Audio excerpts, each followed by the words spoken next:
Hitchhiker's Guide to the Galaxy has this to say on the subject of Daleks. Stay away. Really, stay away. No, honestly, just stay away. They're horrible. It is a popular and well-known fact throughout the universe that should you find yourself trapped in a room with an angry Dalek, the probability of surviving numbers in figures so infinitesimally small that you've more chance of picking up a date in the hermaphrodite abstention classes of Celibacy 6. Daleks, as many people have spotted, are squat, ruthless and not terribly friendly machine creatures from the planet Skaro. Skaro was known primarily to be a grey, stareless wasteland, which explains why one promising young scientist decided to add a touch of colour to the drab Khaled lifestyle by creating a race of evil, deadly war machines to house the genetically accelerated remains of his species. This is generally considered to have been a bad idea.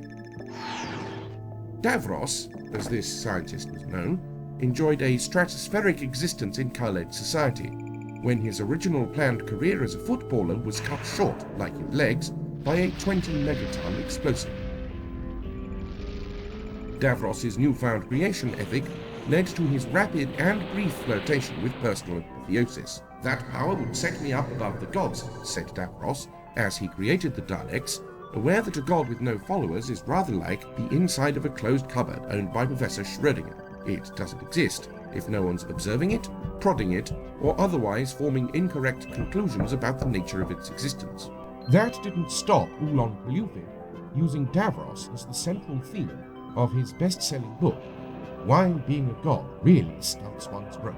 True to form, the Daleks then exterminated him. And thus the Daleks were born. With nothing better to do than dig their way out of a 100-yard tunnel, they decided to seek to bring about the death of every living being in the universe, one by one, assuming that since they were all going to die anyway, they could only be successful. Daleks are powered by static electricity and hate, and don't try to tell them otherwise. It was only after his final creation of the Daleks was signed off and filed that Davros spotted the major flaw in the design of these would-be conquerors.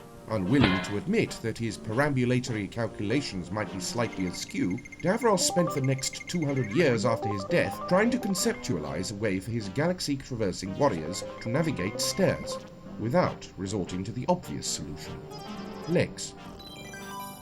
Incidentally, Davros's earliest experiments were in the burgeoning field of disco physics, a discipline involved largely in the translation of repeated, precise physical movements into mathematical models of reality. However, all traces of the choreographical sciences were thoroughly obliterated by Davros after his accident, and his creations were forbidden at all costs to research the subject. Daleks never invite their creator up to dance.